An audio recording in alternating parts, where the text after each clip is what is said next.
بھی کا مطلب اس حصے میں آپ نے تہجد پڑھنی ہے نافلۃ لک اے محمد صلی اللہ علیہ وسلم. یہ آپ کے لیے اضافہ ہے. کیا مطلب؟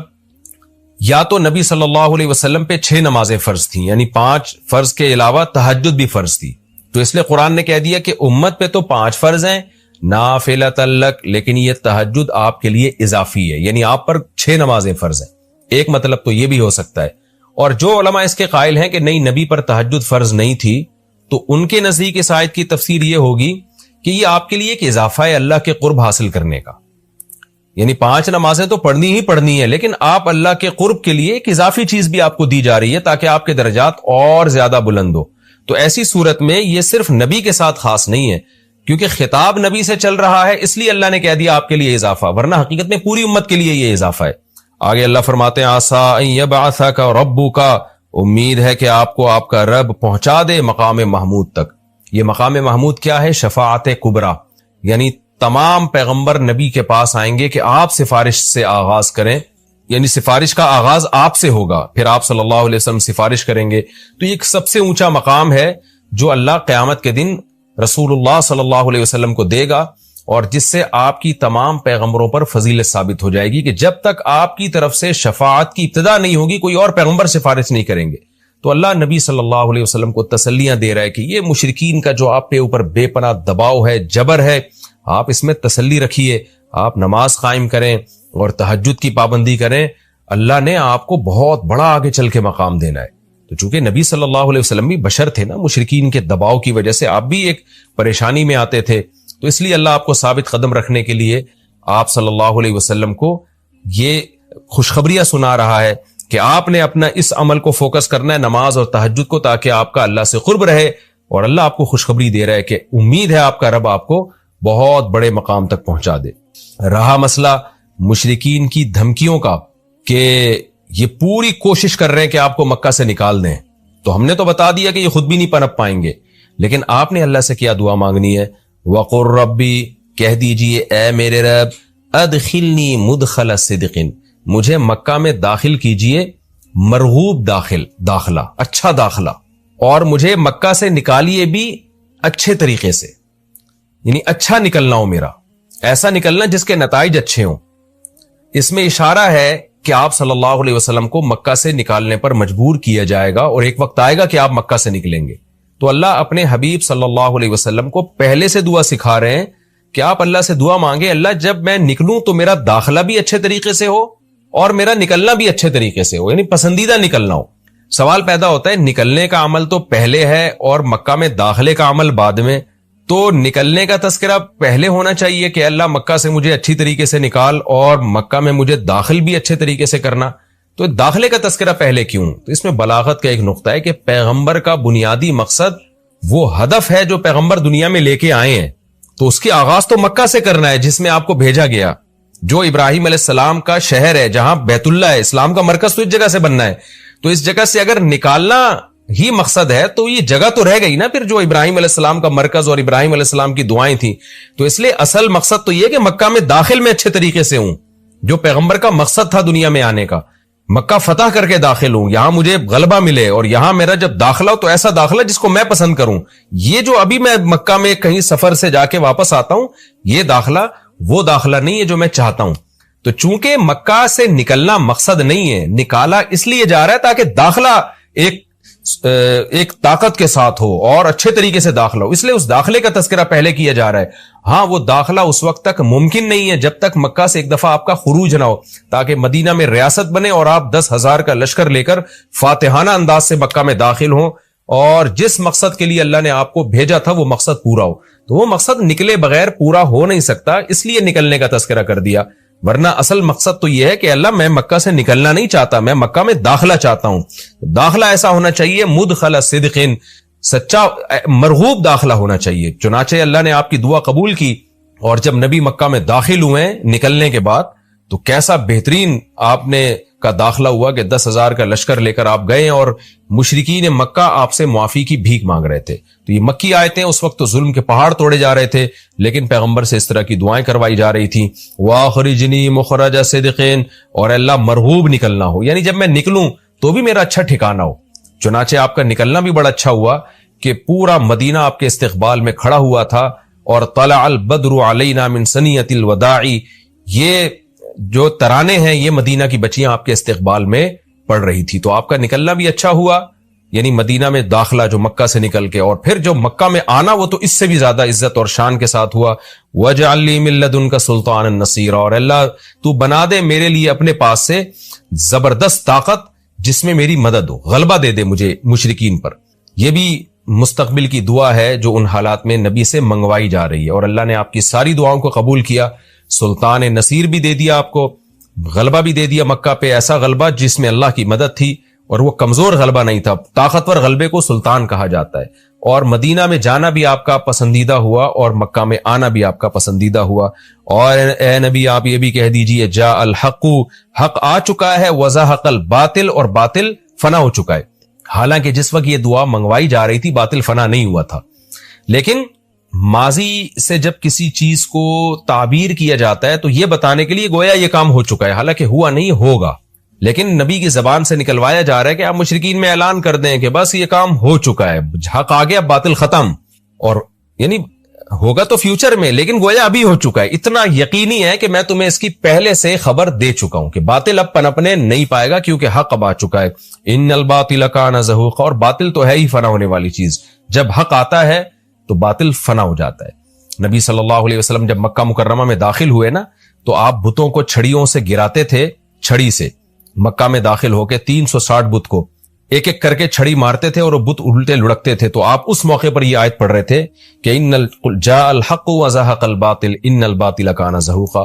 کیا کیفیات بنتی ہوں گی صحابہ کی اور پیغمبر کی اس وقت کہ جو خوشخبری ان کو 13 سال پہلے دی گئی تھی، کئی سال پہلے دی گئی تھی، اور یقینی دی گئی تھی کہ یہ ہو چکا، تو اللہ نے اپنی آنکھوں سے دکھا دیا کہ کیسے بتوں کو بیت اللہ سے نکالا جا رہا ہے، اور اللہ کے گھر کو کیسے شرک سے پاک کیا جا رہا ہے.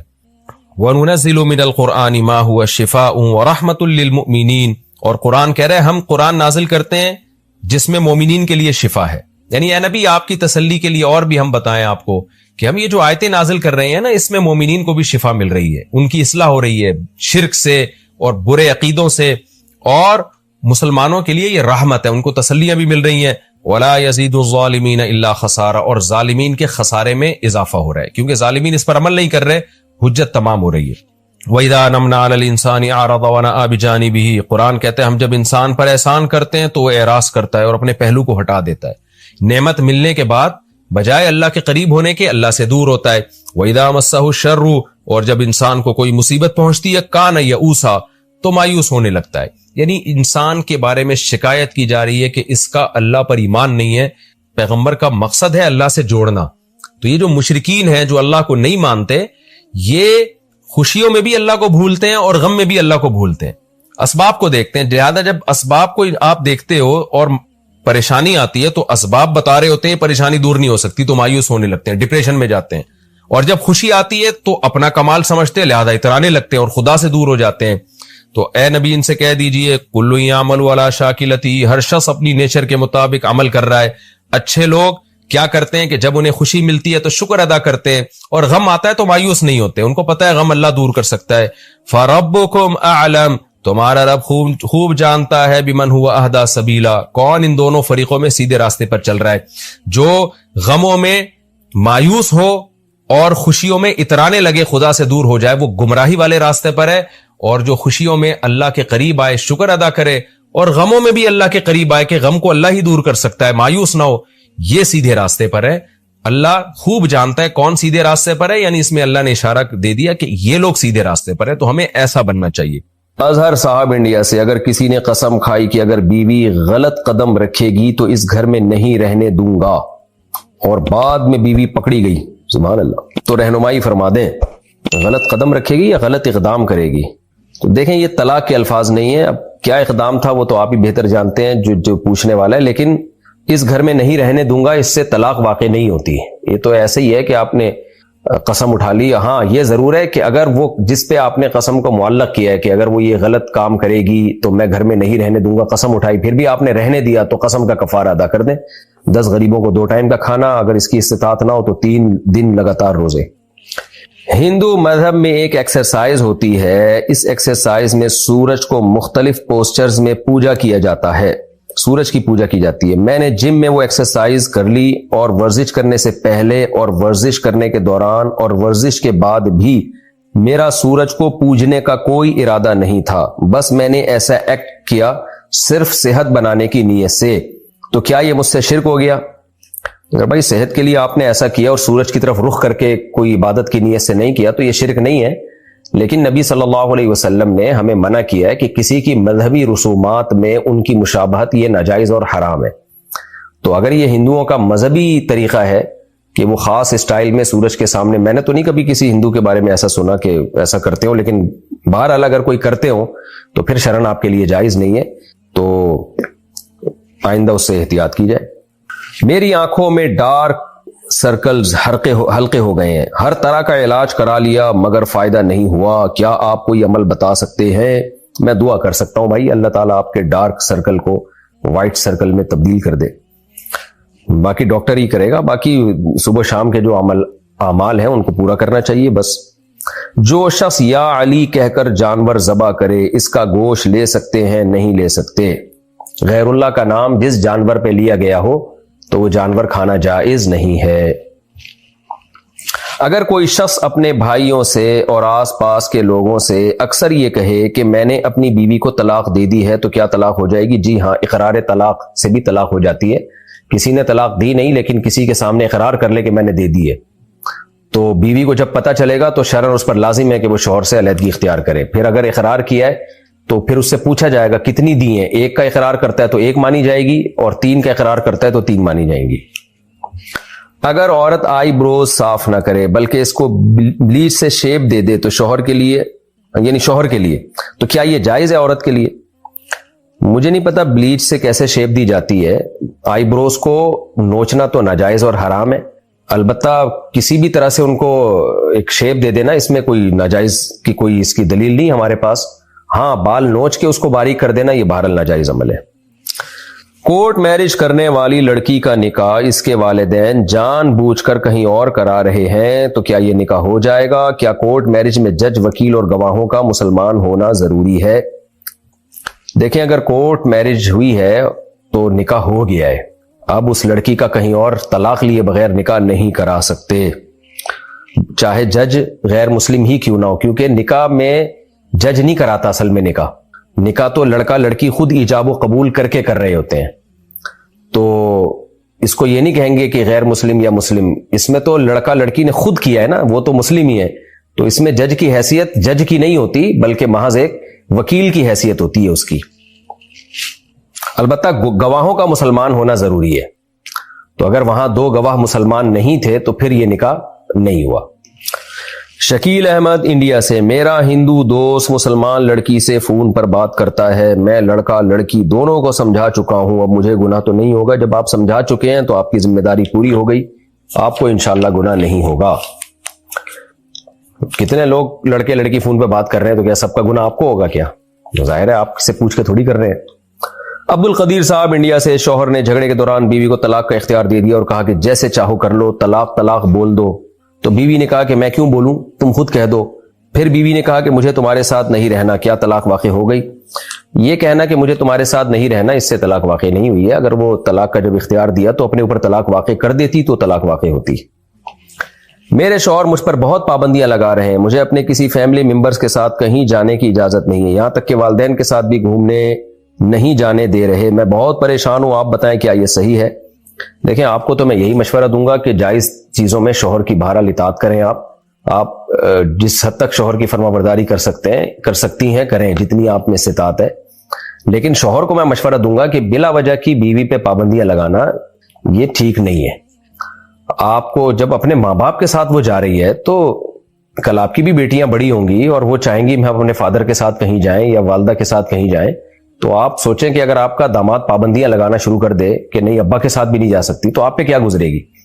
تو نبی صلی اللہ علیہ وسلم کی حدیث ہے، استوصوا بالنساء خیرا، آپ نے حجۃ الوداع کے موقع پہ فرمایا کہ عورتوں کے بارے میں میری وصیت قبول کرو، ان کے ساتھ اچھا سلوک کرو، اچھے سلوک کی وصیت قبول کرو. وصیت کا لفظ بہت تاکید سے جب کوئی آرڈر دیا جاتا ہے تو وصیت کا لفظ استعمال ہوتا ہے. تو اس طرح کی بلا وجہ کی پابندیاں لگانا بالکل مناسب نہیں ہے. اپنے والدین کے ساتھ جا رہی ہے تو جانے دیں, اور اگر کوئی معقول وجہ ہے تو پھر وہ بیوی کو بتا دیں, بھائی مجھے جانے پہ کوئی اعتراض نہیں لیکن اس میں یہ فسادات ہیں, کوئی معقول ہو. بعض لوگ بلا وجہ کے وہمی شکی ہوتے ہیں اور خام خواہ میں جو ہے نا اپنی زندگی بھی مصیبت بنائی ہوئی ہوتی ہے, دوسرے کی بھی زندگی مصیبت بنائی ہوئی ہوتی ہے. تو خلاصہ یہ کہ میں آپ کو شوہر کی اجازت کے بغیر جانے کا تو نہیں کہہ سکتا, شوہر کی اطاعت کریں آپ, لیکن شوہر پر لازم ہے کہ وہ خام خواہ کی پابندیاں بیوی پہ نہ لگائے. اس سے گھر کا ماحول خراب ہوتا ہے, میاں بیوی کا رشتہ خراب ہوتا ہے اس سے. کیا ناپاکی کے ایام میں بھی اذان کا جواب دینا چاہیے؟ جی دینا چاہیے. میرا دوست ٹرین سے گر کر نیچے آ گیا اور فوت ہو گیا. اس کی ٹانگ کٹ کر جسم سے الگ ہو گئی تھی, کیا وہ شہید کہلائے گا جبکہ وہ دیندار بھی تھا؟ جی حادثاتی موت ہے, نبی صلی اللہ علیہ وسلم کی صحیح حدیث ہے جس کا مفہوم یہی ہے کہ جو بھی حادثاتی موت ہوگی وہ شہادت ہی کے حکم میں ہوتی ہے. تو اللہ تعالیٰ اس کی مغفرت کرے, اس کے درجات بلند کرے. مسز علی کراچی سے, کیا بیوی شوہر سے اس کی سیلری نہیں پوچھ سکتی یا بزنس مین ہو تو انکم نہیں پوچھ سکتی؟ میں اپنے شوہر سے 5 سال سے کہہ رہی ہوں عمرہ پر جانے کا, مگر کہتے ہیں پیسے ہی نہیں ہے جبکہ دنیا کے سارے کام ہو رہے ہیں. دیکھیں پوچھ سکتی ہے نہیں پوچھ سکتی یہ تو آپ پوچھ کے دیکھ لیں, شوہر بتا دے کہ نہیں بتائے. آپ پوچھنے پر نہ اللہ کی طرف سے کوئی پابندی ہے نہ گورنمنٹ کی طرف سے کوئی پابندی ہے. آپ اپنے شوہر سے پوچھیں کہ بزنس میں کیا کما رہے ہو, کتنی تنخواہ ہے. تو یہ آپ کے شوہر کے پوچھنے کا سوال ہے کہ میری بیوی اگر مجھ سے میری انکم پوچھ رہی ہے تو میں بتا سکتا ہوں کہ نہیں بتا سکتا. تو اگر شوہر پوچھتا ہے تو میں بھی کہوں گا بھائی آپ خود اپنے گھر کے حالات بہتر سمجھتے ہیں. باقی اللہ نے اگر شوہر کو گنجائش دی ہے, بیوی عمرے پہ جانے کا کہہ رہی ہے نا, کوئی فلم دیکھنے کے لیے سینما گھر جانے کا تو نہیں کہہ رہی ہے. تو اگر آپ کی اچھی آمدن ہے تو آپ اپنی بیگم کو عمرے پہ لے کے جائیں. شریف لوگ ایسا ہی کرتے ہیں, جب اللہ ان کو مالی وسعت دیتا ہے تو بیوی کو سب سے پہلے عمرہ ہی کراتے ہیں, حج کراتے ہیں, عمرہ کراتے ہیں. تو اگر آپ کے شوہر کی آمدن ہے مناسب تو ان کو چاہیے کہ بیگم کو عمرہ کرانے لے کے جائیں. اخلاقیات کا تقاضا ہے, سارے اچھے لوگ یہی کر رہے ہوتے ہیں. ہم جب عمرے پہ جاتے ہیں بہت سے لوگوں کو ہم دیکھتے ہیں فیملی کے ساتھ آ رہے ہوتے ہیں. تو آپ کوئی الگ ہی ٹائپ کی زندگی کیوں گزارنا چاہتے ہیں؟ تو نبی صلی اللہ علیہ وسلم اپنی ازواج کو حج پہ لے کر گئے تھے اپنے ساتھ, تو یہ نبی نے سنت زندہ کی. نبی کی سنت آپ زندہ کریں اپنی بیوی کو. اگر اللہ نے گنجائش دی حج کرائیں, حج نہیں کرا سکتے کم از کم عمرہ کرا دیں. اور اگر گنجائش ہی نہیں ہے تو بتا دیں بیگم نہیں ہے گنجائش, پھر بیگم کو بھی چاہیے کہ مان لے بھائی. ڈاکٹر راشد میوات سے, مفتی صاحب انجیکشن وغیرہ لگانے کے لیے یا کسی ایکٹیویٹی کے لیے نامحرم کو چھونے کی ہماری مجبوری ہوتی ہے, میرے لیے کیا حکم ہے؟ میں انجیکشن لگانے کے بعد ہینڈ سینیٹائزر استعمال کرتا ہوں جس میں الکوہل ہوتی ہے, تو کیا میرا وضو باقی رہتا ہے؟ وضو باقی رہتا ہے اس سے. البتہ غیر محرم کو کسی علاج کی مجبوری سے ہاتھ لگانا پڑے تو گلوز پہنے ہاتھوں میں, بلا حائل ہاتھ نہ لگائیں. گلوز پہن کے جو ہے وہ مجبوری ہے. ہونا تو یہ چاہیے کہ خواتین کے لیے لیڈی ڈاکٹرز ہوں, مردوں کے لیے جینٹس ڈاکٹر ہوں, تاکہ یہ اختلاط نہ ہو. ایک عجیب طوفان بدتمیزی مچا ہوا ہے ہسپتالوں میں, ایک عجیب بےہودگی کا عالم ہوتا ہے. تو جب تک مجبوری ہے تو پھر آپ گلوز ہاتھوں میں پہن لیں اور پھر جو ہے وہ علاج وغیرہ کریں. منذر احمد انڈیا سے, اگر جنت میں کسی سے گناہ ہو جائے تو اللہ کیا اس کو جہنم میں ڈال دے گا؟ جنت میں گناہ ہو ہی نہیں سکتا بھائی, کیوں کرے گا گناہ کوئی جنت میں؟ آدم علیہ السلام کو اللہ نے جنت میں بھیجا تھا تو ایک درخت پہ پابندی لگائی تھی, وہ آزمائش تھی, اور اس میں پھر اللہ نے بتا دیا تھا کہ دنیا میں بھیج دیا, اب جو ہے نا کچھ نیک اعمال کرو گے تو جنت میں جاؤ گے. آدم علیہ السلام کو جو جنت ملی تھی بغیر کسی عمل کے, تو اس لیے اللہ نے ان کو ایک آزمائش میں ڈال دیا ہمیں سبق دلانے کے لیے. اب جو جنت میں جائے گا تو جزاء بما کانوا یعملون, اللہ کہتے ہیں تمہارے اعمال کا بدلہ ہے یہ. تو جو آزمائش ہونی تھی وہ ہو گئی. پھر جنت میں اب جب جائیں گے, اللہ ہم سب کو لے کے جائے, تو اب کوئی آزمائش جنت میں نہیں ہے. آزمائش نہیں ہے تو اس کی مخالفت پہ گناہ کا خطرہ بھی نہیں ہے, تو ساری خواہشات جنت میں پوری ہوں گی.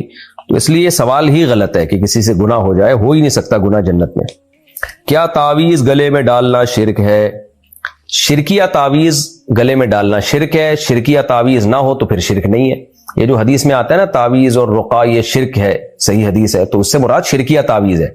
اب ظاہر ہے کسی نے تعویذ میں یا اللہ مدد لکھ کے گلے میں لٹکا دیا تو اس میں شرک ہے, تو عین توحید ہے, اللہ سے مدد مانگ رہا ہے وہ. ہاں البتہ یہ ضرور ہے کہ تعویذ گنڈوں کو شریعت میں پسند نہیں کیا گیا, اس کو کمال توکل کے خلاف سمجھا گیا ہے, تو اس لیے ان چیزوں سے ایوائڈ کرنا چاہیے. اعتدال کی راہ تعویذ کے بارے میں یہی ہے. بعض لوگ کیا کرتے ہیں, ایک طرف غلو کا شکار ہے, ہر وقت تعویذ فلیتے پلیتے ان کے آپ نے دیکھا ہوگا ہر وقت کہیں نہ کہیں سے کچھ نکل ہی رہا ہوتا ہے ان کے پرچی، ذرا ذرا سے کاموں میں بس تعویذ گنڈوں میں. اور ایک غلو یہ ہے کہ اس کو شرک، ہر تعویذ کو شرک سمجھنا شروع کر دیا ہے. تو اعتدال کی رائے یہی ہے کہ شرکیہ تعویذ تو شرک ہے، لیکن جو شرکیہ تعویذ نہ ہو، آیات لکھی ہوئی ہیں اس کے اوپر یا اللہ سے مدد مانگی گئی ہے، تو وہ شرک کیسے ہوگا؟ وہ شرک نہیں ہے لیکن توکل کے خلاف ہے، یعنی کمال توکل کے. اس لیے ان چیزوں سے بچنا چاہیے. اور میرے اس پہ بہت دفعہ بیانات ہو چکے ہیں. جو لوگ ان تعویذوں میں پڑھتے ہیں وہ قیامت تک پڑے ہی رہتے ہیں. عربوں کو دیکھو آپ، کسی کے گلے میں کوئی تعویذ آپ کو نظر نہیں آئے گا، ان کے سارے کام پورے ہو رہے ہیں، ملک بھی ان کا ترقی پہ ترقی کرتا چلا جا رہا ہے. اور ہماری حالت دیکھو آپ، فلیتے اور ایک دھاگا ادھر اور ایک دھاگا فلاں نے پڑھ کے ادھر ایک ادھر، پھر بھی کام نہیں بن رہے ہوتے. تو اس لیے ان چیزوں سے اپنے آپ کو دور رکھیں. 2 رکعت پڑھ کے اللہ سے دعا مانگنا سیکھیں. جب کوئی مشکل ہو، پریشانی ہو، اسباب اختیار کریں. جیسے بیماری ہے تو علاج اور اللہ سے دعا، بے روزگاری ہے تو روزگار کی تلاش اور اللہ سے دعا. جو ان چیزوں پہ آ جائے اللہ اس کے سارے کام بنا دیتے ہیں. اور جو تعویذ گنڈوں میں لگ گیا کام سے. قرآن عربی میں ہے اور ترجمہ اردو میں، تو کیا ترجمہ پڑھنے سے بھی قرآن پڑھنے کا ثواب ملے گا؟ نہیں جی، تلاوت کا ثواب عربی میں ہی ملے گا، کیونکہ قرآن عربی میں ہے اور جو اللہ کا کلام ہے نا وہ عربی میں ہی ہے. تو جب تک اس کو عربی میں نہیں پڑھیں گے تلاوت کا ثواب نہیں ملے گا. ہاں، ترجمہ پڑھنے سے قرآن سیکھنے کا ثواب ملے گا، تاکہ آپ کو پتہ چلے بھئی اللہ آپ سے کیا کہہ رہے ہیں. تو یہ ایک الگ نیکی ہے کہ آپ کو پتہ چلے کہ میرا اللہ مجھ سے کیا کہہ رہا ہے. تو ترجمہ بھی اور تفسیر بھی پھر پڑھی جائے، صرف ترجمہ نہ پڑھا جائے. بعض دفعہ اس سے اور کنفیوژن ہو جاتی ہے. تفسیر کے ساتھ ترجمہ پڑھیں تو اس میں تعلیم قرآن کا، تعلم قرآن کا ثواب ملے گا، قرآن سیکھنے کا. لیکن جو تلاوت کا ثواب ہے وہ جب تک عربی میں تلاوت نہیں کریں گے وہ تلاوت کا ثواب نہیں ملتا. معذور بچے کیوں پیدا ہوتے ہیں، اس کے پیچھے کیا مقصد ہے؟ دیکھیں اللہ تعالیٰ کا نظام ہے، اللہ اپنی قدرت دکھاتا ہے. آزمائش، دنیا جو ہے دارالامتحان ہے. تو بعض دفعہ اللہ معذور بچہ پیدا کر دیتا ہے ماں باپ کے لیے کہ آزمائش ہے کہ اس کو پالو اور جنت کماؤ. تو دنیا تو امتحان کی جگہ ہے نا، تو یہاں ساری خواہشات تھوڑی پوری ہوں گی. پھر اللہ تعالیٰ اس میں عبرت بھی دکھا دیتا ہے. جیسے جو لوگ نابینا ہوتے ہیں تو آنکھوں والوں کو شکر نعمت کی توفیق ملتی ہے کہ بھئی اللہ ہم سے بھی آنکھیں چھین سکتا تھا. تعرف الاشیاء باضدادها، عربی کا مقولہ ہے کہ کسی بھی شے کو جاننے کے لیے اس کے اپوزٹ کا ہونا ضروری ہے. دنیا میں بدامنی نہ ہو تو امن کی قدر نہیں ہوگی، بھوک نہ ہو تو پیٹ بھرنے کی قدر نہیں ہوگی، بیماریاں نہ ہو تو صحت کی قدر نہیں ہوگی، معذور نہ ہو تو جو معذور نہیں ہے تو ان کو اس کی قدر نہیں ہوگی کہ معذوری سے بچنا کتنی بڑی نعمت ہے. تو اس لیے اللہ تعالیٰ نے نا کچھ چیزیں ایسی پیدا کی ہیں کچھ لوگوں کو کہ وہ دوسروں کے لیے عبرت کا ذریعہ بن جاتے ہیں. باقی ان کو پھر اللہ کسی اور طرح سے نوازتا ہے. جیسے جس کی آنکھیں اللہ لے لے اس سے، تو اب اس میں حکمت کیا ہے کہ جن کی آنکھیں ان کو قدر ہو کہ بھائی بغیر آنکھوں کے بھی اللہ ہم سے بھی آنکھیں چھین سکتا تھا. لیکن جس کی آنکھیں چھین لی اس کے لیے پھر خوشخبریاں ہیں کہ بھئی تمہیں اللہ نے آزمائش میں ڈال دیا، اس میں حکمت تھی، لیکن اس کا بدلہ اللہ تمہیں دے گا. وہ کیا ہے؟ نبی صلی اللہ علیہ وسلم نے فرمایا اذا ابتلیت عبدی بحبیبتیہ فصبر عوضتہ منہما الجنہ. صحیح بخاری کی حدیث ہے. فرمایا جب میں اپنے کسی محبوب بندے سے اس کی محبوب چیزیں چھینتا ہوں، یعنی آنکھیں چھین لیتا ہوں، وہ صبر کر لے تو اس صبر کا بدلہ میرے پاس جنت کے علاوہ کچھ بھی نہیں ہے. تو معذور لوگ جتنے بھی دنیا میں پائے جاتے ہیں ان کا حساب بھی ہلکا ہوگا، ان کا جنت میں جانے کے امکانات بھی دوسروں سے زیادہ ہیں. اس حدیث سے ہمیں پتہ چلتا ہے. لیکن یہ اللہ نے دوسروں کے لیے آزمائش بنا دی کہ بھائی دیکھو تاکہ تم بھی ڈر کے رہو. قل ارأيتم ان اخذ الله سمعكم وابصاركم وختم على قلوبكم من اله غير الله. اللہ کہتے ہیں اللہ چاہے تم سے بھی تمہاری آنکھیں اور تمہاری سماعت چھین لے. تو یہ جو معذور پیدا ہوتے ہیں نا، اس میں یہ حکمت ہے کہ جو معذور نہیں ہے وہ اللہ کی نعمت کی قدر کریں. اور معذوروں کے لیے یہ آزمائش ہے کہ ان کا حساب کم ہوگا، ان کے جنت میں جانے کے امکانات زیادہ ہیں اگر وہ اس معذوری پہ صبر کرتے ہیں. مش زنی کر لی تو 40 دن تک نماز قبول نہیں ہوتی، کیا یہ بات صحیح ہے؟ نہیں، یہ صحیح نہیں ہے. باقی یہ عمل حرام ہے، ناجائز ہے، گناہ ہے، البتہ اس سے نماز کا کوئی تعلق نہیں ہے. توبہ کرنی چاہیے، نکاح جلدی کرنا چاہیے تاکہ ان اخلاقی برائیوں سے جان چھوٹے. عثمان لیاقت رحیم یار خان سے کون کون سے کام والدین کی نافرمانی میں آتے ہیں اور کون سے کام سے ہم فرمانبردار بنیں گے اور کون سے کام بد اخلاقی والے اور کون سے کام با اخلاق؟ پورا معاشرتی علوم کا ایم اے اسلامیات کا پرچہ آپ نے میرے سامنے لا کے رکھ دیا ہے. بھائی جتنی والدین کی خدمت کر سکتے ہیں کریں، اور جائز چیزوں میں والدین کی اطاعت لازم ہے. البتہ کچھ چیزیں بنیادی حقوق میں سے ہیں، ان میں والدین کی اطاعت لازم نہیں ہے. کر لے تو ثواب ملے گا، نہ کریں تو گناہ نہیں ہے. جیسے آپ نے نکاح کرنا ہے تو والدین آپ کو نکاح سے نہیں روک سکتے، اور آپ نے جو ہے پڑھائی کرنی ہے، والدین کہہ رہے نہیں بزنس ہی کرو، تو آپ شرعاً آپ کو اختیار ہے آپ پڑھائی کریں، یا والدین فورس کرنے بزنس کرنا ہے، آپ کہہ رہے نہیں میں نے ڈاکٹر بننا ہے، تو اس میں بھی شریعت نے آپ کو رائٹ دیا بھئی آپ ڈاکٹر بن جاؤ۔ آپ نے کہیں تجارتی سفر کرنا ہے، ماں باپ کہہ رہے نہیں کرنا سفر، تو شریعت نے آپ کو رائٹ دیا آپ سفر کر سکتے ہیں، بشرطے کہ ماں باپ کو نقصان نہ ہو رہا ہو۔ تو کچھ چیزیں انسان کے بنیادی حقوق میں سے ہیں، وہ اللہ نے اسلام نے سب کو دی ہیں، اس میں اگر والدین کی مان لیتے ہیں تو ثواب ملے گا، نہیں مانتے تو گناہ نہیں ملتا، کیونکہ والدین کی بھی ایک حقوق کی ایک لمٹ اللہ نے رکھی ہے۔ لیکن آپ اس لمٹ کو دیکھے بغیر بس آپ پوری کوشش کریں ہر طرح سے ماں باپ کو خوش رکھیں۔ اسلام میں اس سے زیادہ اس سے بڑی عبادت کوئی نہیں ہے حقوق العباد میں، کہ ماں باپ آپ کے آپ سے خوش رہیں۔ عبد الاحد علی گڑھ سے، بعض علماء صدقہ فطر کو فرض کہتے ہیں، بعض واجب، اس اختلاف کے بارے میں بتا دیں، اور فرض واجب میں کیا فرق ہے یہ بھی بتا دیں۔ دیکھیں فرض کا مطلب بھی ضروری، واجب کا مطلب بھی ضروری، یہ ایک فقہی اصطلاح ہے کہ فقہاء نے جب دیکھا کہ جن چیزوں کا لازم ہونا ظنی دلیل سے ثابت ہے تو ان کو فقہاء نے واجب کا لفظ دے دیا، اور جن چیزوں کا لازم ہونا یقینی اور قطعی دلیل سے ثابت ہے، تواتر سے ثابت ہے، ان کو فقہاء نے فرض کہہ دیا۔ اس کی مثال ایسے جیسے 5 نمازیں فرض ہیں، تو یہ بالکل اتنی واضح، اس پر پوری امت کا اتفاق ہے، تو اس لیے اس کو فرض سے تعبیر کیا۔ لیکن جو وطر کی نماز ہے، حدیث سے ہمیں پتہ چلتا ہے کہ نبی صلی اللہ علیہ وسلم نے فرمایا کہ ان اللہ زادکم صلاۃ الا وہی الوتر، اللہ نے ایک اور نماز کا اضافہ کیا اور وہ وطر ہے، من لم یوتر فلیس منا، جو وطر نہیں پڑھتا ہم میں سے نہیں ہے۔ تو اس سے پتہ چلتا ہے وطر بھی ضروری ہیں، لیکن اتنے ضروری نہیں ہے جتنے 5 نمازیں فرض ہیں۔ وطر کے واجب ہونے میں یعنی لازم ہونے میں علماء کا اختلاف ہے، تو اس اختلاف کی وجہ سے اور دلائل اتنے مضبوط نہیں ہے جتنے 5 نمازوں کے فرض ہونے پہ، تو اس لیے فقہاء نے وطر کو فرض کہنے کے بجائے واجب کا نام دے دیا۔ تو یہ ٹرم ہے، اصطلاح ہے کہ شریعت میں کون سی چیز کس درجے کی ہے، اس میں فرق کرنے کے لیے حضرات فقہاء نے نام الگ الگ دے دیے کہ بھئی یہ فرض ہے یہ واجب ہے، تو لازم دونوں ہی ہیں۔ تو صدقہ فطر کو بھی واجب اس لیے کہا کہ بھئی زکوٰۃ کی طرح لازم نہیں ہے، کیونکہ زکوٰۃ پہ تو قرآن کی بہت ساری آیتیں احادیث، اس سے پتہ چلتا ہے یہ تو قطعی درجے میں لازم ہے آپ کے اوپر۔ تو صدقہ فطر بھی لازم ہے، حدیث میں اس کا بھی حکم ہے، اور حکم جو ہے وہ آرڈر وجوب ہی کے لیے ہوتا ہے، لیکن فقہاء نے اس کو فرض کا نام نہیں دیا بلکہ زکوٰۃ، کیونکہ اگر فرض کہہ دیتے تو زکوٰۃ میں اور اس میں کوئی فرق نہیں رہتا، تو زکوٰۃ سے ایک درجہ کم کرنے کے لیے اس کو واجب کا نام دے دیا۔ باقی ہے صدقہ فطر بھی ضروری اور زکوٰۃ بھی ضروری ہے۔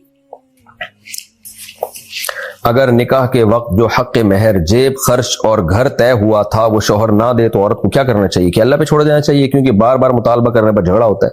شوہر کو چاہیے اللہ سے ڈرے، آخرت کا خوف دل میں رکھے۔ نبی صلی اللہ علیہ وسلم نے معاہدوں کی خلاف ورزی پر کتنی وعیدیں سنائی ہیں، اور قرآن میں تو عورت کے ساتھ جو آپ کے مالی معاہدے ہوئے ہیں ان کی بہت زیادہ تاکید ہے کہ ان معاہدوں کو پورا کیا جائے۔ تو شوہر اگر یہ نہیں کر رہے جو معاہدے انہوں نے کیے تھے تو گنہگار ہوں گے۔ حق مہر طے ہوا تھا، جیب خرچ وغیرہ، وہ سب دینا چاہیے شوہر کو۔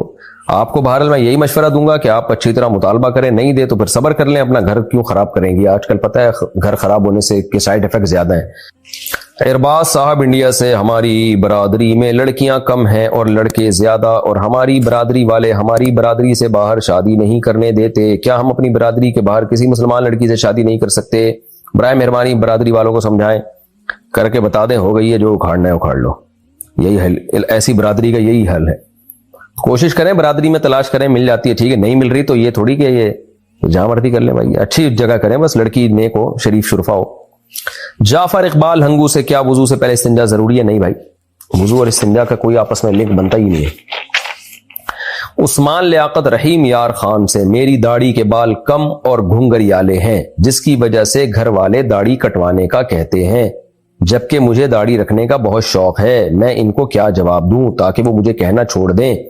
آپ کو میرے بھائی شوق نہ بھی ہو تو داڑھی رکھنا پڑے گی، آپ کو داڑھی رکھنا شریعت میں لازم ہے، تو ایک مٹھی تک کم از کم رکھیں اور گھر والوں کی بات نہ مانیں۔ لا طاعۃ لمخلوق فی معصیۃ الخالق، اللہ کی نافرمانی میں مخلوق کی اطاعت جائز نہیں ہے۔ خاتون نے پوچھا ہے، میں مہندی لگاتی ہوں تو اس میں ہندو لوگ اپنے بھگوان کی تصویر بنانے کا کہتے ہیں، تو کیا میں مہندی سے بھگوان کی تصویر بنا سکتی ہوں؟ نہیں بنا سکتی۔ محمد شاکر انڈیا سے، میں جانوروں کے ہسپتال میں ہوتا ہوں، اللہ خیر کرے، اکثر کتے کپڑوں سے ٹچ ہو جاتے ہیں اور کبھی کپڑوں پر زبان بھی لگا دیتے ہیں، تو کیا ان کپڑوں میں نماز پڑھ سکتا ہوں؟ کتے کا جو تھوک ہے وہ ناپاک ہوتا ہے، خود کتا ناپاک نہیں ہوتا، تو کتا آپ کے کپڑوں سے جتنا بھی ٹچ ہو جائے اس سے کوئی فرق نہیں پڑتا، لیکن اگر وہ آپ کے کپڑوں سے زبان لگائے گا تو پھر وہ جگہ پر دھونا لازم ہے۔ اگر وضو کرنے کے بعد دودھ پیتے بچے نے پیشاب کر دیا تو کیا دوبارہ وضو کرنا پڑے گا؟ نہیں جی، پیشاب بچے نے کیا ہے تو وضو آپ کو کیوں کرنا پڑے گا؟ ہاں وہ جگہ دھو لیں جہاں پیشاب لگا ہوا ہے۔ کیا مسلمان کافر ہونے کے بعد تجدید ایمان کے بغیر دوبارہ مسلمان ہو سکتا ہے؟ کافر ہونے کے بعد تو تجدید ایمان ضروری ہے نا، تو ایسے کیسے مسلمان ہوگا؟ دوبارہ سے اس کو توبہ بھی کرے اور کلمہ بھی پڑھے پھر مسلمان ہوگا۔ ڈاکٹر نے مادہ منویہ مانگا چیک اپ کے لیے تو کس طرح نکال کر دیں؟ بعض دفعہ ڈاکٹر اسپم کوالٹی چیک کرنے کے لیے منی کا ٹیسٹ کرتے ہیں، تو اس میں اکثر وہ یہ کہہ دیتے ہیں کہ ہاتھ کے ذریعے آپ یہ کام کریں اور بوتل میں اس جو ہے نا اسپم لا کے دیں، تو یہ جائز نہیں ہے۔ میرڈ آدمی بیوی ہی سے اپنی خواہش پوری کر سکتا ہے، اس کے علاوہ کوئی بھی راستہ حلال نہیں ہے۔ اس کا طریقہ یہی ہے کہ اپنی زوجہ سے وہ کانٹیکٹ کرے اور پھر اس میں جو اسپم ہے وہ ڈاکٹر کو لا کے بوتل پکڑا دے یا جو بھی وہ اس کو دیتے ہیں، یعنی ہینڈ سے، ہاتھ سے یہ ٹھیک نہیں ہے۔ سنت مؤکدہ اور غیر مؤکدہ میں کیا فرق ہے اور فرض اور واجب میں کیا فرق ہے؟ تفصیل سے بتا دیں۔ سنت مؤکدہ اور غیر مؤکدہ میں فرق یہ ہے کہ کچھ سنتیں ایسی ہیں جو نبی نے ہمیشہ پابندی سے پڑھی ہیں اور نماز فرائض کے ساتھ ہی پڑھی ہیں، لہذا وہ ایک درجے میں فرائض ہی کا حصہ ہیں، فرائض ہی کی تکمیل کے لیے، تو وہ کنٹینیو کی ہیں، تو ان کو چھوڑنا ٹھیک نہیں ہے، جائز عمل نہیں ہے۔ کبھی کبھار چھوٹ جائے تو ٹھیک ہے، لیکن اس کو چھوڑنے کی عادت بنا لینا یہ جائز نہیں ہے۔ نبی صلی اللہ علیہ وسلم نے فرمایا کہ جو میری سنت سے اعراض کرے گا وہ مجھ سے نہیں ہے، تو اس سنت میں فرائض واجبات بھی داخل ہیں، سنت مؤکدہ بھی داخل ہے۔ جیسے کچھ نماز کے اندر کی سنتیں ہوتی ہیں نا، اب آپ چاہیں تو نماز ایسے شروع کریں، سورہ فاتحہ سے شروع کرا، سورت پڑھی آپ نے اور رکوع میں گئے، ایک تسبیح پڑھ لی تو نماز تو پھر بھی ادا ہو جائے گی، لیکن یہ پراپر وے والی نماز نہیں ہے۔ اس کی مثال ایسے ہے جیسے فجر کی نماز میں اگر کوئی روزانہ امام نماز پڑھائے، پہلی رکعت میں انا اعطیناک کل کوثر پڑھے، دوسری میں قل هو اللہ احد پڑھے، تو نماز تو ادا ہو جائے گی، لیکن یہ طریقہ سنت مؤکدہ کے خلاف ہے۔ وجہ اس کی ہے کہ نبی نے فجر کی نماز جب بھی پڑھائی ہے تو آپ صلی اللہ علیہ وسلم سوائے سفر کے آپ لمبی قرات کیا کرتے تھے، تو اب فجر میں لمبی قرات کرنا واجب تو نہیں ہے۔ اگر ہم کہیں واجب ہے تو اس کا مطلب نہیں کریں گے تو نماز ہی نہیں ہوگی، نماز لوٹانی پڑے گی، اور اگر ہم کہیں کہ عام سنتوں کی طرح سنت ہے تو اس کا مطلب پھر یہ ہوا کہ اگر امام روزانہ انا اعطیناک کل کوثر پڑھے، قل هو اللہ احد پڑھے تو بھی ٹھیک ہے، نہیں بھائی نہیں۔ تو اس لیے فقہا نے اس کے ایک ٹرم ایجاد کی کہ بھائی اس کو ہم کہیں گے سنت مؤکدہ، ہے تو سنت لیکن عام سنتوں کی طرح نہیں ہے، مؤکد ہے۔ آپ نے فجر کی 2 رکعتوں میں امام نے طول دینا ہے، لمبی پڑھنی ہے اس کو۔ تو اسی طرح نبی صلی اللہ علیہ وسلم نے جو نماز کے اندر کی سنتیں ایسے باہر کی بھی ہیں۔ اب فجر کے 2 فرض سے پہلے آپ نے ہمیشہ 2 سنت پڑھی ہے، ظہر کے 4 فرض سے پہلے 4 سنت اور بعد میں 2 سنت، مغرب کے بعد 2 سنت، عشاء کے بعد 2 سنت۔ تو اس لیے فقہا نے ان سنتوں کو سنت مؤکدہ کا نام دے دیا، اور ہمیشہ یہ فرائض کے ساتھ ہی پڑھی ہیں۔ تو یہ فرائض کا اس لحاظ سے حصہ ہے کہ فرائض کی تکمیل کے لیے، تو جیسے فجر کی 2 فرضوں کو آپ نے لمبا کیا ہے تو وہ بھی ایک لحاظ سے فرض کا حصہ، فجر کی نماز کا حصہ بن گئی ہیں کہ بھائی فجر کی 2 رکعتیں لمبی ہوں گی، تو ایسے ہی فجر کی 2 رکعتوں سے پہلے 2 رکعتیں الگ سے ہوں گی، ظہر کی 4 رکعتوں سے پہلے 4 رکعتیں الگ سے ہوں گی، تو یہ اس لحاظ سے نماز کا حصہ ہے۔ یہ میں اتنی ڈیٹیل میں اس لیے بیان کر رہا ہوں کہ آج بعض اسکالرز نے سنت مؤکدہ ہی کا انکار کر دیا کہ سنت مؤکدہ کچھ ہوتی نہیں ہے، تو یہ تو پوری دین کی بنیادیں آپ ہلا کے رکھ دو گے۔ تو اس لیے سنت مؤکدہ بھی پابندی سے پڑھنا لازم ہے۔ کبھی کبھار چھوٹ جائے تو ایک الگ، جیسے فجر کی 2 رکعتیں آپ کبھی اگر مختصر پڑھ لو، کوئی جلدی ہے، کوئی مسئلہ ہے تو ٹھیک ہے، اس میں کوئی حرج نہیں ہے کبھی کبھار، لیکن نارملی فجر کی 2 رکعتیں لمبی ہی پڑھنی پڑیں گی۔ امام پر یہ ہے کہ وہ لمبی نمازیں پڑھائے فجر کی 2 رکعتیں، اور تبھی امام لوگ ایسا نہیں کرتے کہ سورہ اخلاص پڑھ رہے ہوں، لوگ مقتدی بھی کھڑے ہو جائیں گے، بھائی یہ فجر اتنی مختصر کیوں کر دی آپ نے؟ ہاں مغرب آپ مختصر پڑھاتے رہے، کوئی حرج نہیں ہے۔ تو اسی طرح فجر سے پہلے ہمیشہ نبی نے 2 سنتیں پڑھی ہیں تو آپ کو بھی پڑھنی پڑیں گی، ظہر سے پہلے 4 سنتیں پڑھی ہیں تو آپ کو بھی پڑھنی پڑیں گی۔ تو یہ ہے سنت مؤکدہ جس کو کنٹینیوسلی نبی صلی اللہ علیہ وسلم نے کیا ہے، تو ہمیں بھی اس کو کنٹینیوسلی کرنا پڑے گا۔ اور غیر مؤکدہ یہ ہے کہ وہ آپ کے لیے بالکل آپشنل ہے، آپ پڑھیں نہ پڑھیں آپ کی مرضی ہے۔ اور واجب کا مطلب تو ضروری ہے۔ واجب کی میں ڈیٹیل ابھی اس 2-3 سوال پہلے میں جو سوال تھا اس میں ڈیٹیل بتا چکا ہوں کہ وہ تو ایک دفعہ بھی نہیں آپ چھوڑ سکتے، واجب کا یہ مطلب ہے۔ اچھا بھائی، میں دنیاوی ترقی کے لیے بہت کوشش کرتا ہوں مگر اکثر ناکامی ملتی ہے، لیکن میں اللہ سے راضی ہوں، ٹینشن نہیں لیتا، میرا یہ عمل درست ہے؟ جب آپ اللہ سے راضی ہیں، ٹینشن نہیں لیتے تو پھر درست ہے، کوشش تو کرنی چاہیے انسان کو۔ سالم نعمانی، بنارس انڈیا سے، اگر کوئی مسلمان مندر جا کر صرف شوق میں ماتھے پر ٹیکا لگوا لے تو کیا اس کا نکاح ٹوٹ جائے گا؟ اگر وہ بت کے سامنے جھکائے باقاعدہ تو پھر شوق میں بھی جھکائے تو بھی یہ کفر ہے، تو اس کا نکاح ٹوٹ جائے گا، کافر ہو جائے گا. اور اگر صرف ٹیکا لگوایا جا کے تو یہ بھی حرام اور ناجائز ہے، کیونکہ نبی صلی اللہ علیہ وسلم نے کسی قوم کی مشابہت سے منع کیا ہے. تو مذہبی رسوم میں آپ مشابہت اختیار نہیں کر سکتے. تو باقی ٹیکا لگوانے سے نیت کیا تھی؟ تو اگر صرف شو کے لیے لگوایا تو ناجائز اور حرام ہے، نکاح نہیں ٹوٹے گا اس سے. لیکن اگر آپ کی نیت عبادت کی تھی، اب مجھے نہیں پتا ہندوؤں میں ٹیکے کا کانسیپٹ ہے کیا، اتنا تو پتا ہے کہ ان کا ایک مذہبی شعار ہے یہ مندر میں جا کے ٹیکا لگوانا. اب وہ عبادت کی نیت سے کرتے ہیں یا کیا کرتے ہیں یہ ڈیٹیل میرے علم میں ہے نہیں. بہرحال کسی بت کے سامنے اگر آپ جھک گئے تو عبادت کی نیت نہ بھی ہو تو بھی کافر ہی کہلاؤ گے آپ. کیونکہ کسی جو ہے نا، اس پہ فقہاء نے بڑی بحث کی ہے، احکام القرآن میں اس پہ بڑی بحث ہے کہ بت کے سامنے اگر آپ جھکتے ہو تو آپ کا عمل شریعت پھر اس کو عبادت ہی قرار دیتی ہے. ہاں جان کا خوف ہو اگر تو ایک الگ بات ہے، جان کا جب تک خوف نہیں ہے تو کسی بت کے سامنے سجدہ کرنے کو تعظیم نہیں قرار دیا جائے گا، سجدہ عبادت ہی کا قرار دیا جائے گا اور اس میں کافر ہو جائے گا انسان. نارملی ٹیکا لگوانے سے کافر نہیں ہوگا لیکن گناہگار ہوگا. آپ توبہ استغفار کریں. نماز ٹوٹ گئی چکر آنے کی وجہ سے تو گناہ تو نہیں ملے گا؟ نہیں ملے گا بھائی. اگر کھڑے ہو کر پیشاب کریں اور پانی سے استنجا کریں تو کیا استنجا ہو جائے گا؟ جی ہو جائے گا استنجا، لیکن کھڑے ہو کر بلا ضرورت پیشاب کرنا بہت برا عمل ہے. کوئی مجبوری ہو تو جائز ہے، کوئی حرج نہیں ہے. شیخ انس انڈیا سے، نماز میں کتنا ہل جل کر سکتے ہیں؟ عمل کثیر کتنا عمل ہوتا ہے؟ نماز میں ہل جل بالکل بھی نہ کریں. شدید مجبوری ہو تو ایک ہاتھ سے اگر ایک عمل ہو سکتا ہے تو دو ہاتھ استعمال نہ کریں. جیسے کہیں خارش ہو رہی ہے تو ایک ہاتھ کیا، خارش کر لی، ختم ہو گیا بس. باقی اس میں اختلاف ہے کہ کتنا عمل کثیر کہلائے گا. بعض حضرات نے کہا جلی 3 دفعہ اگر آپ نے حرکت کر لی ہے تو یہ عمل کثیر ہے. لیکن دلیل کے لحاظ سے راجح قول یہ ہے کہ اتنی حرکت کر لی کہ کوئی نووارث شخص آئے تو اس کو دیکھنے میں لگے کہ آپ نماز پڑھ ہی نہیں رہے ہو، تو پھر یہ عمل کثیر کہلائے گا اور اس سے نماز چھوڑ جائے گی. اچھا بھائی. وسیم پٹھان انڈیا سے، ہمیں 3-4 سالوں سے مسلسل نقصان ہو رہا ہے. صرف 3-4 سالوں سے ہو رہا ہے تو ظاہر ہے 3-4 سالے جب ہوں گے تو نقصان تو ہوگا نا آپ کو. 1 سالہ ہی کافی ہے نقصان پہنچانے کے لیے، آپ کو 3-4 سالوں سے ہو رہا ہے. اچھا سالوں سے مراد ایئرز ہے، YEARS، وہ والے سالے مراد نہیں ہے. ہم نے کوئی برائی بھی نہیں کی، ہمیں لگتا ہے کہ کسی نے ہمارے اوپر جادو کیا، کیا کیا جائے؟ کوئی جادو وادو نہیں ہے آپ کے اوپر. نقصان ہو رہا ہے تو اس نقصان کی تلافی کی کوشش کریں، اور وہ جن 3-4 سالوں سے ہو رہا ہے ان 3-4 سالوں کی انکوائری کروائیں. یہ سالے آپ کے پیچھے کیوں پڑے ہوئے ہیں؟ سوری، یعنی 3-4 سالوں سے ہو رہا ہے نا، اس سے پہلے تو نہیں ہو رہا تھا. تو ظاہر ہے جو 4-5 سال پہلے سے دیکھیں کہ آپ نے کیا ایسا عمل کیا جس کی وجہ سے اب نقصان ہونا شروع ہو گیا ہے. بہرحال جادو وادو آپ کے اوپر نہیں ہے. آپ توبہ استغفار کریں اور اپنی اصلاح کی کوشش کریں اور نقصان کی وجہ تلاش کرنے کی کوشش کریں، اس کو دور کریں. پھر بھی ہو رہا ہے تو بھائی اللہ کی طرف سے مقدر ہے، اللہ سے کون لڑ سکتا ہے. صبر کریں، اللہ اس پہ آپ کو اجر دے گا. اصل تو دنیا دارالامتحان ہے، آزمائش کی جگہ ہے، اصل تو آخرت ہے.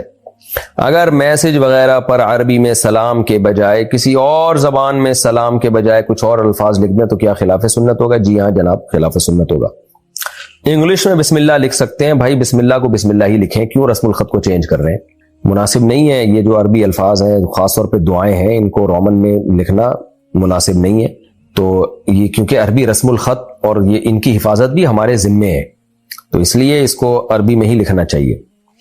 بہت سے لوگوں نے یوٹیوب پر ولاگز ڈالے ہوتے ہیں جن کے پیچھے گانے چل رہے ہوتے ہیں اور بیچ میں خراب ایڈز آتے ہیں، تو کیا ان کی انکم حلال ہے؟ اور اگر وہ مر گیا تو اس کی ویڈیو پر جو گانے لگے ہیں ان کا گناہ اس کو قبر میں ملتا رہے گا؟ ویڈیو پہ گانے ڈالنا تو جائز نہیں ہے. البتہ جو خراب ایڈز آ جاتے ہیں تو وہ تو اس کے اختیار میں نہیں ہے، وہ تو گوگل نے کمپنی کو دیا ہوا ہوتا ہے. یہ ایسے ہی ہے جیسے اپنی دکان آپ نے کسی کو رینٹ پہ دی ہوئی ہے، وہ جو رینٹ پہ جس نے لی ہوئی ہے وہ اس میں گانے چلا دے تو اس میں آپ کو گناہ نہیں ہوگا اگر آپ کی پرمیشن کے بغیر وہ چلا رہا ہے. تو گوگل کا بھی یہی حساب کتاب ہے، خراب ایڈ بھی آ جاتے ہیں بعض دفعہ اس میں، کیونکہ آپ کے اختیار میں نہیں ہے وہ. باقی خراب ایڈ آنے سے آپ کی ارننگ حرام ہوگی کہ نہیں ہوگی؟ تو ارننگ کے حرام ہونے کا تعلق خراب ایڈ سے نہیں ہے، بلکہ اس سے ہے کہ اس ایڈ میں پروموٹ کس چیز کو کیا جا رہا ہے. کیونکہ ایڈ کا بنیادی مقصد ہوتا ہے کسی کمپنی کی پروڈکٹ کو پروموٹ کرنا. تو پروڈکٹ ہی اگر حرام ہے تو اس کا ایڈ سے آمدن بھی حرام ہے. مثال کے طور پر شراب کا ایڈ آ رہا ہے لیکن وہ خراب ایڈ نہیں ہے. خراب سے میری مراد ہے بے حیائی نہیں ہے اس میں. کوئی داڑھی پگڑی میں کوئی صاحب ہیں جو شراب کی بوتل کو دکھا رہے ہیں دنیا کے سامنے، تو اس ایڈ کی آمدن حرام ہے.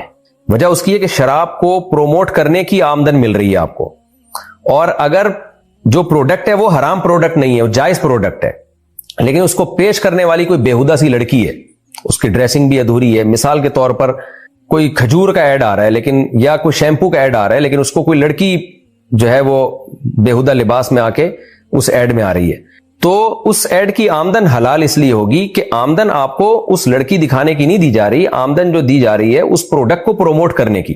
تو پروڈکٹ کیونکہ حلال ہے لہذا اس کی انکم بھی حلال ہوگی. اس کو یوں سمجھیں کہ آپ نے ایک شاپ موبائل کی کھولی، اس میں آپ موبائل بیچ رہے ہیں لیکن اس میں آپ نے لڑکی بٹھا دی لوگوں کو اٹریکٹ کرنے کے لیے، تو یہ عمل تو حرام اور ناجائز ہے، لیکن آمدن اس لیے حلال ہے کہ آمدن تو موبائل کی پیسے مل رہے ہیں نا آپ کو، آپ آئی فون بیچ رہے ہیں، سیمسنگ بیچ رہے ہیں اور کوئی کمپنی بیچ رہے ہیں تو اس کی آمدن ہے. طریقہ غلط ہے آپ کا تو طریقہ غلط استعمال کرنے کا گناہ ہوگا.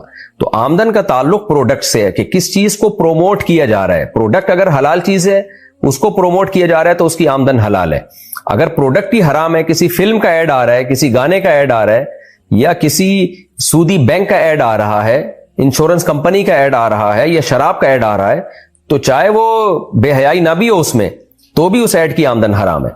تو اس لیے یوٹیوب کی ارننگ، جو بھی یوٹیوب سے پیسہ کماتے ہیں ہم ان کو یہی کہتے ہیں کہ آپ اپنی ارننگ میں سے چند فیصد صدقہ کریں آپ، تاکہ اس میں جو حرام چیزوں کے ایڈ آ گئے ہیں نا وہ آپ کی آمدن اس سے پاک ہو جائے. اچھا بھائی،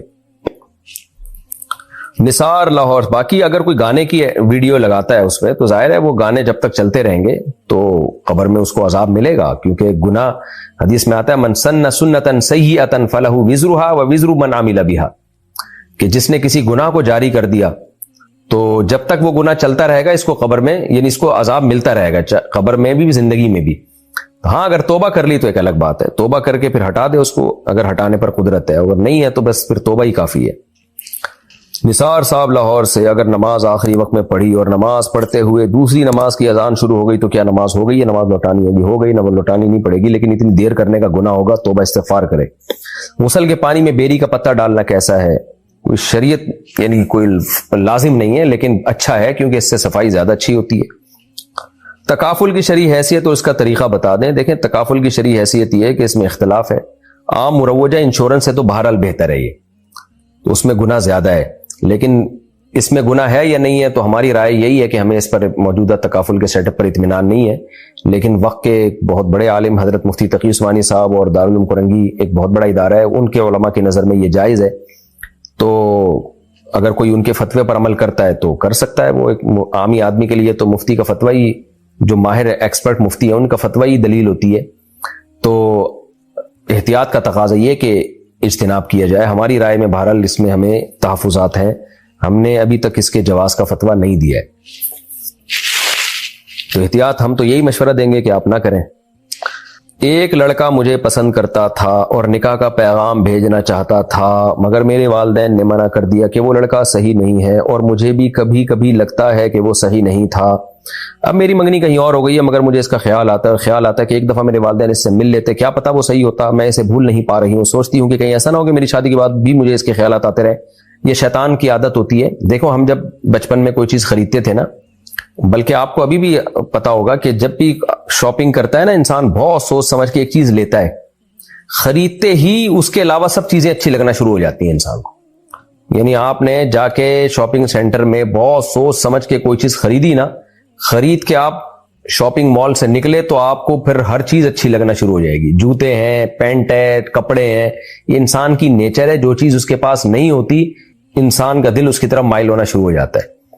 تو آپ کو یہ شیطان وسوسے ڈال رہا ہے. جہاں آپ کے والدین نے آپ کی بات طے کر دی، آپ اس پہ خوش ہو جائیں اور شادی ہو جائے گی تو یہ وسوسے آپ کو نہیں آئیں گے اور وہ دماغ سے اس کو نکال دیں آپ.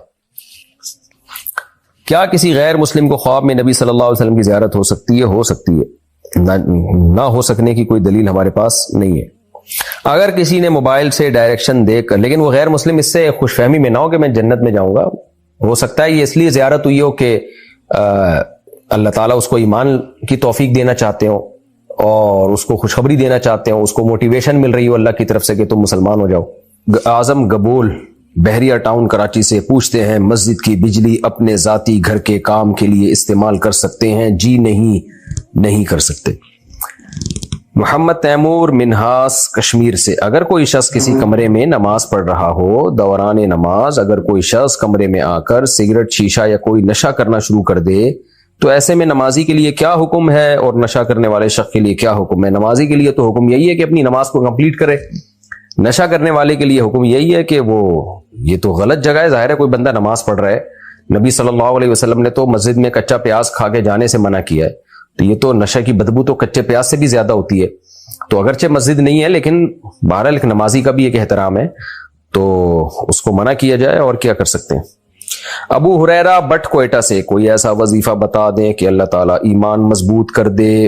ربنا لا تزغ قلوبنا بعد اذ ہدیتنا وہب لنا من لدنک رحمہ انک انت الوہاب. یہ دعا بھی پڑھا کریں اور اللہ سے ایمان کی ثابت قدمی کی دعا مانگا کریں اللہ تعالیٰ سے.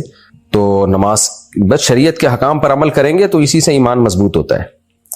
ذکر اللہ کیا کریں. ساؤتھ افریقہ سے کسی نے پوچھا ہے، میری شادی کو 12 سال ہو گئے ہیں، 12 سالوں سے میرے شوہر مجھے دھوکہ دے رہے ہیں، اب میری برداشت سے باہر ہو چکا ہے، اب تو وہ میرے سامنے بھی فحش ویڈیوز دیکھنے لگے ہیں، استغفر اللہ، ساری حدیں پار کر دی ہیں، میرے پاس واپسی کا کوئی راستہ نہیں ہے، کیا مجھے ابھی بھی شوہر کا حق ادا کرنا ہوگا؟ جبکہ وہ میرے قریب آتے ہیں تو مجھے وحشت ہوتی ہے، میرے 2 بچے ہیں، میں کیا کروں؟ یہ تو بہت ہی بری حرکت ہے. بیوی کے سامنے یہ کام کر رہا ہے ایک آدمی، فحش ویڈیوز دیکھ رہا ہے. تو آپ اپنے رشتہ داروں سے رابطہ کریں، اپنے والد سے، بھائیوں سے. عورت کو سپورٹ ملتی ہے اس کے خاندان کے مردوں سے، تو خاندان کے مرد ہی اگر ڈھیلے ہوں تو پھر عورت، ہماری سوسائٹی میں آپ کو پتہ ہے پھر عورت پہ ظلم ہوتا ہے. یہ تو بہت ہی تکلیف دہ حرکت ہے. اصولی طور پر تو ایسی صورت میں شوہر سے علیحدگی لینی چاہیے. جو آپ کے سامنے اس کام کو کرتے ہوئے اس کو شرم نہیں آ رہی ہے، اتنی کھلے عام ایک جرم کر رہا ہے وہ تو، اور اس سے خطرہ ہوتا ہے کہ عورت بھی گناہ میں نہ پڑ جائے کہیں. تو اصولی طور پر تو یہی ہے کہ ایسے میاں سے علیحدگی لینی چاہیے تاکہ، لیکن آج کل مسئلہ یہ ہے کہ خواتین کا علیحدگی لینے کے بعد زیادہ بڑے مسائل کھڑے ہونے کا خطرہ ہوتا ہے کہ دوبارہ شادی اچھی جگہ ہو نہ ہو، بچے نہ رول جائیں کہیں. تو میں اب اس بارے میں آپ کو کچھ مشورہ نہیں دے سکتا جب تک کسی کے پورے حالات سامنے نہ ہو. کیسے مشورہ دے انسان؟ تو آپ خود ہی نمٹیں اس کیس سے، اپنے رشتہ داروں کو بیچ میں ڈالیں، یہی کہہ سکتا ہوں میں. باقی بیسک حقوق اگر وہ آپ کے ادا کر رہا ہے تو آپ کو بھی اس کے بیسک حقوق ادا کرنے پڑیں گے. تو یہی ہے. باقی محبت اور ایک جو شوہر سے ایک محبت کا تعلق ہوتا ہے وہ تو اختیار میں نہیں ہے. ظاہر ہے اس ٹائپ کے شوہر سے عورت کہاں محبت کرے گی؟ اللہ تعالیٰ ہدایت دے آپ کے شوہر کو، میں دعا ہی کر سکتا ہوں. یقینی طور پر کوئی مشورہ دینا میرے لیے ممکن اس وقت تک نہیں ہے جب تک کسی کے پورے حالات سامنے نہ ہو. تو آپ اپنے خاندان کے مردوں کو بیچ میں ڈالیں.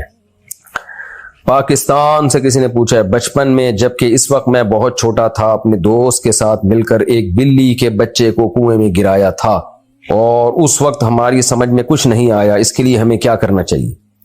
دیکھیے، جانور پہ ظلم کرنا بھی گناہ ہے. اب خیر ہو گیا، اب اس کی تلافی تو ہو نہیں سکتی، جو ہونا تھا ہو گیا، تو بس توبہ استغفار کریں اور بہتر ہے کچھ صدقہ خیرات کر دیں. کسی یعنی مخلوق پر احسان کیا جائے، ایک مخلوق پہ ظلم کیا ہے تو اب ظاہر ہے مخلوق پر احسان کریں اس کی تلافی کے طور پر، یہی تلافی ہو سکتی ہے. سلمان صاحب حیدرآباد انڈیا سے، مفتی صاحب نے ڈراپ شپنگ کو رسک نہ ہونے کی وجہ سے حرام کہا ہے، جبکہ ڈراپ شپنگ میں آرڈر آنے پر سپلائر کو پیسے ادا کر دیے جاتے ہیں اگرچہ پہلے سے قبضہ میں نہ ہو، لیکن اگر گاہک آرڈر گھر پہنچنے پر لینے سے انکار کر دے تو نقصان ہم پر ہی ہوتا ہے. کیا ایسی صورت میں بھی یہ حرام ہوگا؟ دیکھیں، رسک نہ ہونے کی وجہ سے ناجائز کہا ہے ڈراپ شپنگ کو، لیکن ہمیشہ ڈراپ شپنگ میں ایسا نہیں ہوتا کہ رسک نہ ہو. ڈراپ شپنگ میں 3 میں سے ایک صورتیں اختیار کر لیں تو جائز ہو جائے گی. وہ 3 صورتیں کیا ہیں؟ ایک صورت تو یہ ہے کہ آپ نے کمپنی سے مال خریدا، اپنے قبضے میں یا اپنے نمائندے کے قبضے میں لیا، اور پھر کسٹمر کو آفر کیا آپ نے کہ ہاں بھائی یہ ہم سے خریدتے ہو کہ نہیں خریدتے ہو. تو وہ کسٹمر اگر خریدتا ہے تو چونکہ رسک آپ اٹھا چکے ہو، وہ چیز اگر ضائع ہو گئی تو آپ کا نقصان ہوگا. تو ایسی صورت میں یہ بالکل بے غبار طریقہ ہے، یہ جائز ہے. یعنی ایک چیز خریدی اپنے یا اپنے نمائندے کے قبضے میں دی تو رسک خود بخود ٹرانسفر ہو گیا جب قبضے میں آ گئی نا.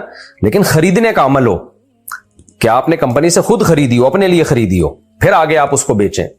دوسری صورت یہ ہوتی ہے کہ آپ کمیشن ایجنٹ بنے، آپ کمپنی اور کسٹمر کے درمیان ایک ایجنٹ کا کام کریں، دلالی کا کام کریں. اس صورت میں آپ کمپنی کو واضح لفظوں میں بتائیں گے کہ ہم آپ کی چیز بیچ رہے ہیں، یہ ہماری نہیں ہے، آپ کی چیزیں ہم بیچ رہے ہیں. اس دوران جب ڈیلیوری کے دوران یہ چیز ضائع ہو گئی، یہاں سے وہاں لے جاتے ہوئے بیچ میں کہیں ضائع ہو گئی، چور نے چھین لی، تو آپ کا نقصان ہے، ہمارا نقصان نہیں ہے. تو پھر یہ سودا آپ کے لیے جائز ہوگا، کیونکہ آپ نے خریدی نہیں ہے، آپ وکیل بن کے بیچ رہے ہیں، تو وکیل کو نقصان نہیں ہوتا شریعت میں، نقصان موکل کا ہوتا ہے جس کمپنی نے آپ کو نمائندہ بنایا ہے. تو یہ کمپنی کو صاف لفظوں میں آپ کو بتانا پڑے گا، کیونکہ اس میں دو نمبری نہیں کہ کوئی اس میں کنفیوژن نہیں ہونی چاہیے. تیسری صورت ڈراپ شپنگ کی یہ ہوتی ہے کہ آپ کسٹمر کو بیچیں نہیں، بیچنے کا وعدہ کر لیں. آپ کمپنی سے یعنی کسٹمر سے کہیں کہ بھائی یہ چیز ہے میں آپ کو بیچوں گا، ابھی بیچی نہیں ہے میں نے.